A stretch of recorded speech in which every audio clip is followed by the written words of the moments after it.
बते मोहब्बत की दुकान। दोपहर का समय था। एक बहुत छोटे से घर में सारा परिवार एक साथ बैठा हुआ था। अरे ये पंखा है, इतनी धीमी धीमी चल रहा है कि इससे अच्छा तो मैं हाथ से ही हवा कर लूंगी। कल्याणी, गरीबी में यही होता है। नया पंखा लाने के पैसे कहाँ हैं? जो है उसी में गुजारा करना पड़ेगा। बाबूजी, मालिक बोल रहा था कि फैक्ट्री भी जल्दी बंद हो जाएगी, चल नहीं रही। कुछ समय बीत जाता है और रात हो जाती है। पूरा परिवार एक साथ बैठकर खाना खा रहा था। सबकी थालियों में बहुत कम खाना था। बस इतना ही खाना है क्या माँ? मेरा तो पेट भी नहीं भरा। क्या करूं बेटा, घर में राशन ही नहीं है। अब क्या कर सकते हैं, जो है सो बना लिया। अगली सुबह कल्याणी देवी मोहल्ले के एक छोटे से किराना स्टोर में कुछ सामान लेने जाती हैं। वहाँ पहले से ही कुछ औरतें खड़ी थी। लो, आ गई कल्याणी देवी। भैया इन्हें 10 रुपए का तेल और 20 रुपए का आटा दे दो। भैया मुझे मेरा सामान जल्दी दे दो, मुझे घर पर बहुत काम है। कल्याणी अपना थोड़ा सा सामान लेकर वहाँ से चली जाती है। अगले दिन दोपहर का समय था। कल्याणी देवी, गजेंद्र और नेहा हॉल में बैठे थे। तभी पांचों बेटे वहाँ आते हैं। अरे समर, तुम पांचों आज इतनी जल्दी घर कैसे आ गए? और ये चेहरे क्यों उतरे हुए हैं तुम सबके? माँ, वो फैक्ट्री आज हमेशा के लिए बंद हो गई। मालिक ने हम सबको काम से निकाल दिया है। हे राम, अब क्या होगा? हम तो सड़क पर आ गए। आप लोग ज्यादा फिक्र मत कीजिए, हम पांचों कुछ ना कुछ तो कर ही लेंगे। अगले दिन भयंकर धूप में पांचों भाई काम ढूंढने जाते हैं, लेकिन उन्हें कहीं भी कोई काम नहीं मिलता। माँ, पूरा शहर छान मारा लेकिन कहीं कोई काम नहीं मिला। अरे हिम्मत मत हारो मेरे शेरों, ये बुरा वक्त है, कट जाएगा। कल फिर जाना शहर, कल फिर से काम ढूंढना। अगले दिन पांचों बेटे फिर से शहर में काम ढूंढने चले जाते हैं। कुछ देर ढूंढने के बाद उन्हें एक बड़ी राशन की दुकान पर काम मिल जाता है। ठीक है, बोरे उठाने का काम है, लग जाओ पांचों। उस राशन की दुकान पर पहले से ही 3 लड़कियां काम करती। पांचों भाई काम में लग जाते। एक दिन दोपहर को लंच टाइम था। पांचों भाई एक साथ बैठकर अपनी टिफिन खोलकर खाना खा रहे थे कि तभी समर उन तीनों लड़कियों को देखता है जो कि खाली बैठी थी। अरे, तुम तीनों कुछ खा नहीं रही? लंच नहीं लाई क्या? वो आज हम खाना नहीं लाए। तभी वहाँ अर्जुन और विनोद भी अपना टिफिन लेकर आ जाते हैं। अरे ऐसे कैसे? सुबह से इतनी मेहनत की है, भूखे कैसे रहोगी? हाँ, ये लो, इसमें से थोड़ा खा लो। थैंक यू, आप लोग बहुत अच्छे हैं। अरे इसमें थैंक यू कैसा? वैसे मेरा नाम विनोद है, ये समर भैया और ये अर्जुन है। मेरा नाम काजल है, ये मीरा दीदी और ये राधिका। काजल, मीरा, राधिका और तीनों भाइयों के बीच अच्छी बातचीत होती है। उसी शाम अजय और राघव जल्दी से घर निकल जाते हैं। बाकी तीनों भाई अंदर की दुकान में काम कर रहे थे कि अचानक बिजली के बोर्ड में शॉर्ट सर्किट हो जाता है और दुकान में आग लग जाती है। अरे भागो भागो, आग लग गई, सब जल जाएगा, भागो। मीरा, राधिका और काजल भी बाहर आ जाती हैं, लेकिन तभी उन्हें अंदर से समर, अर्जुन और विनोद के चिल्लाने की आवाज आती है। सेठ जी, वो तीनों भाई अंदर फंसे हैं, कुछ कीजिए, उन्हें बचाइए। भाई मैं तो नहीं बचा पाऊंगा, आग बहुत तेज है। सेठ धनीराम वहां से भाग जाता है। काजल, हमें उन तीनों को बचाना होगा। हाँ, हम जाकर उन तीनों को बचाएंगे।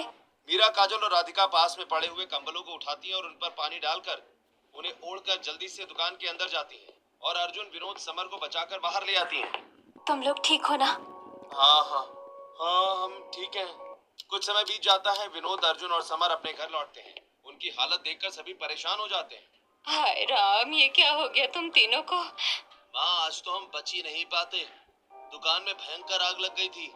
वो तो भला हो उन तीनों लड़कियों का माँ, उन्होंने अपनी जान पर खेलकर हमें उस आग से बाहर निकाला। सच में माँ, वो लड़कियाँ बहुत अच्छी हैं। अनाथ हैं बेचारी। आसपास के लोग भी उन्हें बहुत परेशान करते हैं। तो अब वो अनाथ नहीं है, अब वो तीनों लड़कियाँ हमारे इस घर की बहू बनेंगी। और वैसे भी उन अनजान लड़कियों ने तुम्हारी मदद की, इसका मतलब यही है कि वो तुम्हें अपना समझती हैं। अगले दिन अर्जुन, समर और विनोद काजल, मीरा और राधिका से बात करने जाते हैं। देखो, बाबूजी ने तो हमारी शादी के लिए हाँ बोल दी है। अब तुम तीनों बताओ, क्या तुम तीनों तैयार हो? हम भी आप लोगों को पसंद करते हैं, हमें मंजूर है। कुछ ही दिनों में अर्जुन, समर और विनोद की शादी काजल, मीरा और राधिका से हो जाती है। शाम का समय था। तीनों बहू का अपने ससुराल में गृह प्रवेश हो रहा था। दीदी, घर की हालत तो बहुत ज्यादा खराब है। कोई बात नहीं काजल, अब हम आ गए हैं ना, हम घर की हालत को ठीक कर देंगे। काजल, मीरा और राधिका मुस्कुराते हुए अपना गृह प्रवेश करती हैं। अगली सुबह तीनों बहुएं बहुत जल्दी उठकर घर की साफ सफाई करती हैं। दीदी, बगल वाली कंस्ट्रक्शन साइट से हम थोड़ी सी सीमेंट ले आते हैं, जिससे हम प्लास्टर को ठीक कर देंगे। हाँ, ऐसा ही करते हैं। तीनों बहुएं कंस्ट्रक्शन साइट से सीमेंट लाती हैं और पूरे घर का प्लास्टर ठीक कर देती हैं। लो, बिना पैसे खर्च किए हमारे घर का फ्री में प्लास्टर हो गया। अगले दिन दोपहर का समय था। पूरा परिवार हॉल में बैठा था। छत तो ऐसे तप रही है जैसे तवा हो। छत की वजह से पूरे घर में गर्मी हो रही है। इसका सॉल्यूशन मेरे पास है। तीनों बहुएं पास की एक चौक बनाने वाली फैक्ट्री के बाहर जाती हैं, जहां फैक्ट्री वाले टूटी फूटी खराब चौक फेंक देते हैं। तीनों बहुएं वो टूटी फूटी चौक बोरी में भर कर ले आती हैं। हम चौक को पीसकर एक बढ़िया पेंट तैयार करेंगे, जो छत के ऊपर कर देंगे, जिससे छत ज्यादा गर्म नहीं होगी। तीनों बहुएं मिलकर उस चौक के पेंट को पूरी छत पर कर देती हैं। एक दो दिन बीत जाते हैं। अब घर एकदम ठंडा था, छत तप नहीं रही थी। अरे आज तो रूम का टेम्परेचर एकदम कम लग रहा है भाई। ये सब हमारी इन तीनों बहुओं की जुगाड़ का कमाल है जी। अगले दिन की बात है, रात का समय था। सभी सो रहे थे कि तभी अचानक घर का इकलौता फैन खराब होकर बंद हो जाता है। अरे यार, ये पंखा क्यों बंद हो गया? हाय, इस पंखे को भी अभी खराब होना था। अब अगर छत पर सोने गए तो मच्छरों की फौज खून पी जाएगी। पूरे परिवार को मजबूरी में गर्मी में सोना पड़ता है। अगले दिन एक पड़ोसी अपना पूरा खराब कूलर एक कबाड़ी वाले को दे रहा है। तीनों बहुएं वहां आ जाती हैं। अंकल जी, ये कूलर आप कबाड़ी वाले को मत दीजिए, प्लीज ये हमें दे दीजिए ना। अरे बेटा, ये एकदम खराब है, लेकिन अगर तुम्हारे कुछ काम आ सकता है तो तुम ले जाओ इसे। तीनों बहुएं उस खटारा कूलर को घर ले आती हैं। तीनों बहुत मेहनत करती हैं और उस खटारा कूलर को ठीक कर देती हैं। लो, तैयार है अब ये कूलर चलने के लिए। रात को जब कूलर चलता है तब पूरा परिवार खुश हो जाता है। जीती रहो मेरी बच्चियों, तुम तीनों ने तो सच में कबाड़ से एसी बना दिया। अगले दिन रात का समय था। राघव और अजय दुकान से घर लौट रहे थे कि तभी उन्हें कुछ लड़के दिखते हैं, जो कि दो लड़कियों को परेशान कर रहे थे। अल्लाह के वास्ते हमें जाने दो। राघव और अजय जल्दी से दोनों लड़कियों के पास जाते हैं और उन लड़कों को वहाँ से भगा देते हैं। आप लोग ठीक तो है ना? ये लीजिए, पानी पी लीजिए। शुक्रिया जो आप दोनों आ गए, वरना पता नहीं आज क्या हो जाता। अजय और राघव कुछ देर तक मायरा और जोया से बात करते हैं और उनमें अच्छी दोस्ती हो जाती है। ऐसे ही कुछ समय और बीत जाता है। एक दिन जोया और मायरा पार्क में थे। अजय और राघव भी उनके साथ थे। राघव, जो हमारे अम्मी अब्बू है, दरअसल वो हमारे असली अम्मी अब्बू नहीं है। हमारे असली अम्मी अब्बू तो बचपन में ही गुजर गए थे। उन्होंने हमें बस इसलिए गोद लिया है ताकि बड़े होकर हमें बेच सके। हाँ अजय, और अब हमें निकाह के नाम पर एक बूढ़े आदमी को बेच रहे हैं। तुम दोनों बिल्कुल फिक्र मत करो, हम तुम दोनों को उस नर्क में नहीं जाने देंगे। मुझे नहीं पता कि हमारे घर वाले क्या कहेंगे, लेकिन अब हम तुम दोनों से शादी करेंगे। फिर देखते हैं कौन तुम्हें परेशान करता है। कुछ दिनों बाद राघव और अजय मायरा और जोया से शादी करके अपने घर पहुंचते हैं। हाय राम, मैं मर क्यों नहीं गई ये देखने से पहले। ये सब क्या है? बाबूजी, हमारी बात तो सुनिए। अगर आज हम इनसे शादी नहीं करते तो इनके सौतेले माँ बाप चंद पैसों के लिए इन्हें एक बूढ़े आदमी को बेच देते। हाँ माँ, वो लोग इनके साथ जबरदस्ती कर रहे थे, इसलिए हमने इन्हें बचाने के लिए ये किया। तभी वहाँ एक दो पड़ोसी आ जाते हैं। लो, कर लो बात। अरे कल्याणी, तुम्हारे बेटों ने तो गजब ही कर दिया। तुम्हारे दोनों बेटों ने तो अलग ही धर्म की बहू ले आए। अपनी जबान पर लगाम लगाओ कमला जी। जो भी हुआ एकदम सही हुआ। आज से ये दोनों भी हमारे घर की बहुएं हैं और अब मैं अपनी बहू के खिलाफ कुछ नहीं सुनूंगा। सभी पड़ोसी वहाँ से चले जाते हैं। कल्याणी देवी जोया और मायरा का गृह प्रवेश करवाती हैं। यस, अब तो इस घर में हम 5 भाभियों की गैंग होगी।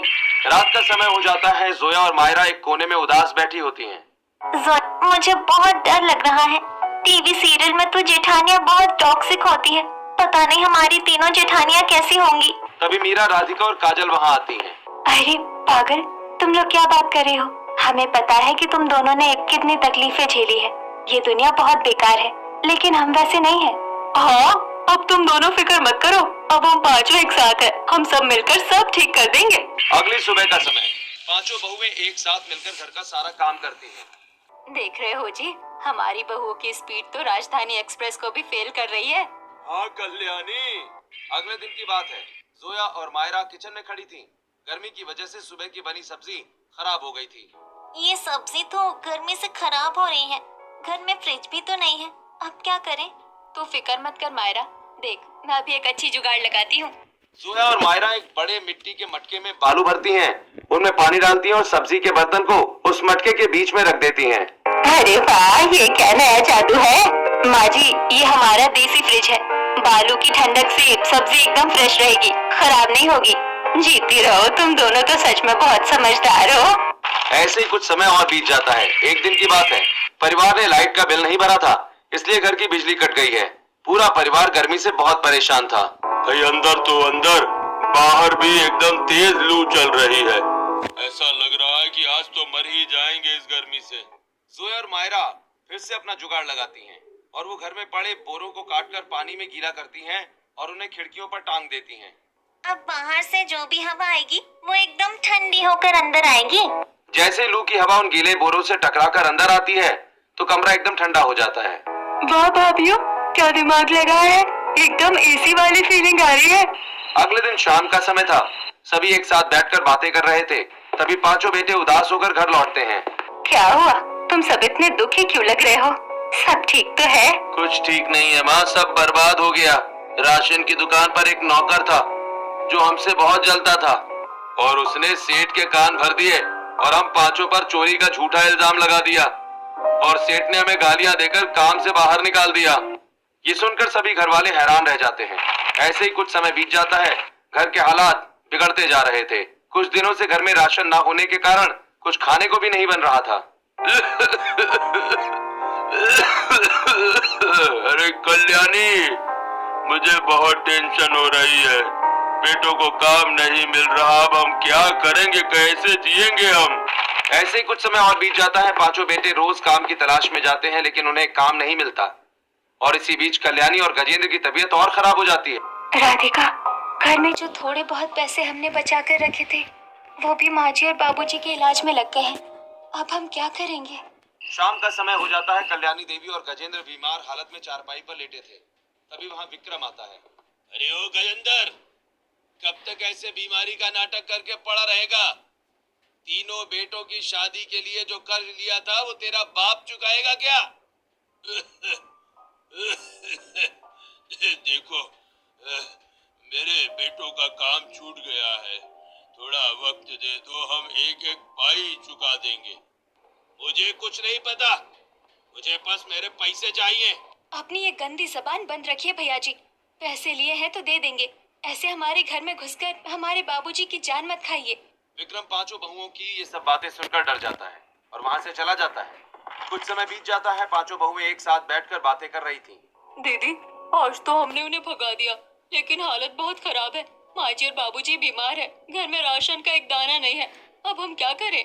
सही कह रहे हो राधिका, अब हमें ही अपनी फैमिली के लिए कुछ करना होगा। आदमियों को काम नहीं मिल रहा तो क्या हुआ, अब हम बाहर जाकर काम ढूंढेंगे। अगले दिन सुबह पांचों बहुएं मोहल्ले में अलग अलग घरों में काम मांगने जाती हैं, लेकिन कोई उन्हें काम नहीं देता।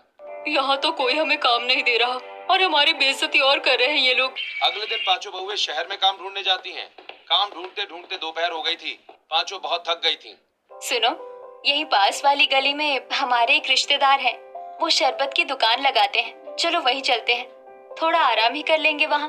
पांचों बहुएं उस रिश्तेदार की दुकान पर पहुंचती हैं। दुकान पर ग्राहकों की भीड़ लगी हुई है। अरे जोया बेटा, आओ आओ, ये ठंडा शरबत पियो। वैसे तुम्हें पता है जोया और मायरा, मेरा तो धंधा एकदम बढ़िया चल रहा है। गर्मियों में लोग ठंडा शरबत बहुत ज्यादा पीते हैं। कुछ समय बीत जाता है। रात हो गई थी। पांचों बहुएं वापस घर लौट आई थी। वो बहुत दुखी थी क्योंकि उन्हें कोई काम नहीं मिला था। कोई उदास नहीं होगा, मेरे पास एक सॉलिड आइडिया है। हम लोग अपनी खुद की शरबत की दुकान लगाएंगे। दुकान? पर जोया, दुकान लगाने के लिए पैसे कहाँ से आएंगे? अरे आप लोग फिक्र क्यों करते हैं, आपको पता है ना कि हम लोग कितनी बड़ी जुगाड़ू हैं, तो शरबत की दुकान भी जुगाड़ से कर ही लेंगे। एक काम करते हैं, कल हम पहले घर वालों को थोड़ा सा शरबत बनाकर पिलाएंगे, फिर उनसे पूछेंगे कि इसमें क्या कमी है। उनका फीडबैक लेकर हम अपनी रेसिपी एकदम बेस्ट कर लेंगे। सब राजी हो? सभी राधिका की बात पर राजी हो जाती हैं। अगले दिन दोपहर को पांचों बहुएं घर पर ही थोड़ा सा शरबत तैयार करके सभी को पिलाती हैं। शरबत का स्वाद तो अच्छा है बहुओं, लेकिन इसमें वो बात नहीं है जो बाजार वाले शरबत में होती है। हाँ हाँ, एक तो इसमें रूह अफ़ज़ा बहुत कम है और ये ठंडा भी कम है। इसमें बर्फ नहीं डली है। और दूध भी थोड़ा कम लग रहा है। अगर ये सब इसमें सही से डलेगा ना तो ये शरबत बहुत ज्यादा टेस्टी बन जाएगा। ठीक है, हम अगली बार बिल्कुल ऐसा ही करेंगे। कुछ समय बीत जाता है और रात हो जाती है। सब लोग सो चुके होते हैं, लेकिन पांचों बहुएं जागकर एक साथ बैठकर बातें कर रही थी। देखो, घर वालों ने कमियां बता दी है, मतलब शरबत तो हम एकदम फर्स्ट क्लास बना लेंगे। अगले दिन पांचों बहुएं शहर में दुकान के लिए जगह ढूंढने जाती हैं। भैया जी, क्या हम आपकी ये खाली जगह अपनी छोटी सी दुकान लगाने के लिए इस्तेमाल कर सकते हैं? हाँ हाँ, ले लो ले लो। वैसे भी मेरे किसी काम की नहीं है, एकदम बेकार और बंजर जगह है। और हाँ, इसमें कोई मदद भी नहीं करूँगा। कल को बोलने लगो कि जेसीबी बुला लो, इसे ठीक करा दो। अरे नहीं नहीं भैया, ऐसी कोई बात नहीं है, हम खुद इस जगह को साफ करेंगी। पांचों बहुएं काम पर लग जाती हैं। दोपहर हो रही थी, बहुत धूप पड़ रही थी और पांचों बहुएं उस छोटी सी बेकार जगह को साफ कर रही थी। शाम तक पांचों बहुएं उस जगह को एकदम चमका देती हैं। अरे वाह भाई वाह, मान गए तुम पांचों की मेहनत को। तो तुम लड़कियों ने तो इस जगह का नक्शा ही बदल दिया भाई। रात का समय हो जाता है। पांचों बहुएं घर लौट आई थी। पांचों बहुएं एक साथ बैठकर बातें कर रही थी। जगह तो तैयार हो गई, अब हमें वहाँ अपनी दुकान खड़ी करनी है। मैंने सब सोच लिया है। कल सुबह हम पास वाले जंगल से कुछ मजबूत लकड़ियाँ काट कर लाएंगे। हमारे पास कुछ पुरानी रंग बिरंगी साड़ियाँ रखी है, उनसे हम अपनी दुकान बना लेंगे। और वो जो घर की छत पर एक बहुत बड़ी फटी हुई नीले रंग की पॉलीथीन रखी है ना, उसे हम दुकान की छत पर डाल देंगे ताकि धूप और बारिश से बच सके। अगले दिन सुबह सुबह पांचों बहुएं जंगल से लकड़ियां काट कर लाती हैं और वो उस खाली जगह पर लकड़ियों को जमीन में गाड़कर दुकान का स्ट्रक्चर तैयार करती हैं और फिर पुरानी साड़ियों से दुकान तैयार करती हैं।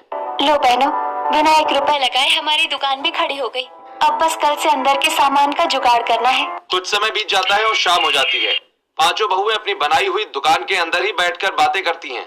हमारी दुकान तो तैयार हो गई, पर असली टेंशन तो अब है।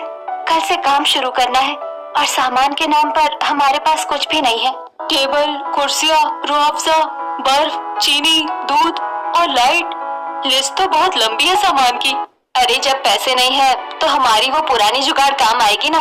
मेहनत के बदले सामान। कल हम पांचों अलग अलग जगह जाएंगे और अपनी अपनी जुगाड़ सेट करके सामान लाएंगे। अगली सुबह मीरा एक कबाड़ वाले की दुकान पर पहुंचती है। भैया जी, आपके दुकान की हालत देखिए, कितनी गंदी हो रही है। मैं इसे एकदम अच्छे से साफ कर दूंगी, कबाड़ भी सेट कर दूंगी। बस आप मुझे बदले में ये जो बड़े बड़े डिब्बे हैं और ये जो टूटी फूटी टेबलें हैं वो दे देना। चलो ठीक है, वैसे भी ये डिब्बे मेरे ज्यादा काम के नहीं हैं। कर दे साहब और फिर ले जाना। मीरा पूरी दुकान चमका देती है और बदले में वो खाली डिब्बे और टेबल लेकर वहाँ से चली जाती है। उधर सुबह राधिका शहर की एक बहुत बड़ी बर्फ फैक्ट्री में पहुँचती है। सेठ जी, वो जो कोने में टूटी फूटी बर्फ पड़ी है, क्या वो आप हमें दे सकते हैं? नहीं, मुफ्त में कुछ नहीं मिलता यहाँ, निकलो यहाँ से। मुफ्त में नहीं मांग रही सेठ जी, मैं आपकी इस गंदी फैक्ट्री की रोज साफ सफाई कर दिया करूंगी। तब तो आप मुझे वो टूटी बर्फ देंगे ना? ठीक है, ले जाओ। राधिका बर्फ लेकर वहाँ से चली जाती है। उधर काजल सब्जी मंडी में खड़ी थी और वो वहाँ से तरबूज उठा रही थी जो रखने में दब गए थे, फट गए थे या थोड़े पिचक गए थे। अचानक आसपास के लोग काजल का मजाक बनाने लगते हैं, लेकिन काजल उन्हें बिल्कुल इग्नोर कर देती है। हौसला दुनिया वालों, अंदर से तो ये तरबूज एकदम लाल और मीठे हैं। उधर जोया एक बड़ी दूध की डेयरी पर पहुँचती है। भैया, मुझे अपनी दुकान के लिए थोड़ा दूध चाहिए था। पैसे निकालो तभी दूध मिलेगा। पैसे तो नहीं है भैया, अगर कोई काम हो तो वो दे दो। दूध के बर्तन मांजोगी क्या रोज? अगर हाँ तो मैं दूध दे दिया करूँगा। मंजूर है भैया। उधर मायरा एक बहुत बड़े किराना स्टोर जाती है। देखिए भैया, मेरे पास पैसा तो नहीं है, लेकिन आपकी जो दुकान है ना, मैं देख रही हूँ कि इसमें धूल वगैरह बहुत है। मैं सुबह आकर और शाम को भी इसकी एकदम अच्छे से साफ सफाई कर दिया करूँगी। आप बस बदले में मुझे चीनी और रूह अफ़ज़ा की एक बोतल दे दिया करना। ये तो बहुत बढ़िया सौदा है। मायरा चीनी और रूह अफ़ज़ा लेकर वहाँ से चली जाती है। शाम को पांचों बहुएं दुकान में मिलती हैं। देखो, कबाड़ वाले के यहाँ से मैं ये लाइट भी लाई थी। मैंने इन्हें तारों से जोड़कर ठीक कर दिया है। ये लाइट भी लग जाएगी अपनी दुकान पर। सब सामान तैयार हो गया। अब कल से हमारी मोहब्बत शरबत की दुकान चालू। अगले दिन सुबह दुकान पूरी तरह से तैयार हो गई थी। पांचों बहुएं दुकान में खड़ी थीं और कुछ ही दूरी पर कल्याणी, गजेंद्र और पांचों बेटे खड़े होकर उन्हें देख रहे थे। चलो शुरू करो। जोया एक बर्तन में कच्चा दूध डालती है, फिर मायरा उसमें चीनी मिलाती है, राधिका बर्फ के टुकड़े डालती है और काजल एकदम स्टाइल से तरबूज के टुकड़े डालती है। आखिर में मीरा ऊपर से लाल रूह अफ़ज़ा डाल देती है। वाह, एकदम परफेक्ट मोहब्बत का शरबत बना है। कुछ समय बीत जाता है और शाम हो जाती है, लेकिन दुकान में कोई ग्राहक नहीं आता। सुबह से शाम हो गई दीदी, और अभी तक वानी भी नहीं हुई है। हार मत मानो, अल्लाह सब देखता है। आज नहीं तो कल पक्का ग्राहक आएंगे। लेकिन अगला दिन भी ऐसा ही गुजरता है, कोई ग्राहक उनकी दुकान पर नहीं आता। बहू, ऐसे धंधा नहीं चलता, ये कोई बच्चों का खेल थोड़ी है। सच कह रही है तुम्हारी सास। अगर ऐसे ही आसानी से धंधा चलने लगा तो हर कोई ये कर लेगा। रात हो जाती है, सब सो चुके थे, लेकिन पांचों बहुएं जाग रही थीं। जोया अपने फोन में रील देख रही थी। अरे ये देखो, ये शेखों के कपड़े पहनकर कैसे दूध को हवा में उछाल उछाल कर शरबत बना रहे हैं। हम बस सीधे साधे तरीके से शरबत बेच रही हैं, इसीलिए कोई नहीं आ रहा। जोया सही कह रही है, आजकल लोगों को स्वाद से ज्यादा स्वैग चाहिए। अब हम भी इसी तरह शरबत बनाएंगे। आइडिया तो मस्त है मारा, लेकिन ये शेखों वाले कपड़े खरीदने के लिए हमारे पास पैसे थोड़ी ना है। अरे हमें पैसे खर्च थोड़ी करने हैं, हमारी जुगाड़ किस दिन काम आएगी। हम घर पर ही ये शेखों वाले कपड़े तैयार करेंगे। पांचों बहुएं रात भर जागकर कपड़े तैयार करती हैं। अगली सुबह पांचों बहुओं का लुक ही बदल गया था। पांचों बहुएं अपने शेख वाले कपड़े पहने हुई थीं और दुकान पर एक बैनर भी लगा था जिस पर लिखा था 5 बहुओं का मोहब्बते शरबत। तो पहले आया ये बर्तन, फिर गया इसमें एकदम फ्रेश कच्चा दूध, और फिर आई इसमें चीनी, और फिर गई इसमें ठंडी ठंडी बर्फ, और फिर कट कट कट कट कटा लाल तरबूज, और आखिर में गई इसमें रूह अफ़ज़ा, और तैयार हो गया हमारा स्पेशल मोहब्बते शरबत। उनका ये तरीका देखकर रास्ते से गुजरने वाले कपल्स वहाँ रुकने लगते हैं। आइए आइए, अपने प्यार को और मीठा बनाइए। देखते ही देखते दुकान पर कपल्स की भीड़ लग जाती है और शाम तक सारा शरबत खत्म हो जाता है। शाम को पांचों बहुएं अपनी पहली कमाई लेकर घर पहुंचती हैं। तुम पांचों ने जो किया है वो कोई और नहीं कर सकता था। भाई बहुत मेहनत कर रही हो तुम पांचों, मुझे गर्व है तुम पांचों पर। अगले दिन दोपहर को पांचों बहुओं की दुकान पर उनके मोहल्ले के कुछ पड़ोसी आ जाते हैं। लो जी, अब बस यही दिन देखना बाकी रह गया था। ये कैसे मदारी वाले कपड़े पहन लिए तुम लोगों ने। आंटी जी, आप इन कपड़ों को छोड़िए, ये लीजिए हमारा स्पेशल शरबत पियो। हाँ आंटी जी, इसे पी लीजिए, इससे ना आपकी जबान जो इतनी तीखी है वो थोड़ी मीठी हो जाएगी। ऐसे ही कुछ समय और बीत जाता है और कुछ दिनों में पांचों बहुओं की दुकान बहुत चलने लगती है। प्यार करने वालों के लिए आ गया है असली मोहब्बत शरबत। पांचों बहुएं अपनी स्टाइल में शरबत बना रही थीं। थोड़ी दूर खड़े होकर नेहा उनकी वीडियो बना रही थी। Guys, look at my super bhabhis, इनका ये स्वैग और ये मोहब्बत का शरबत आप मिस नहीं कर सकते। नेहा वो वीडियो सोशल मीडिया पर अपलोड कर देती है और रातों रात वो वीडियो वायरल हो जाती है। अगले दिन दुकान पर बड़े बड़े फूड ब्लॉगर्स की भीड़ लग जाती है। कुछ साल बाद पांचों बहुओं की दुकान अब छोटी नहीं रही थी, बल्कि अब एक बहुत बड़ी दुकान बन चुकी थी। पांचों बहुओं ने बहुत अच्छे शेखों वाले कपड़े पहने थे और आज उनका मीडिया इंटरव्यू ले रही थी। साथ में पांचों बहुएं शरबत भी बना रही थी। मैम, आज आपका शरबत पूरे शहर में फेमस है।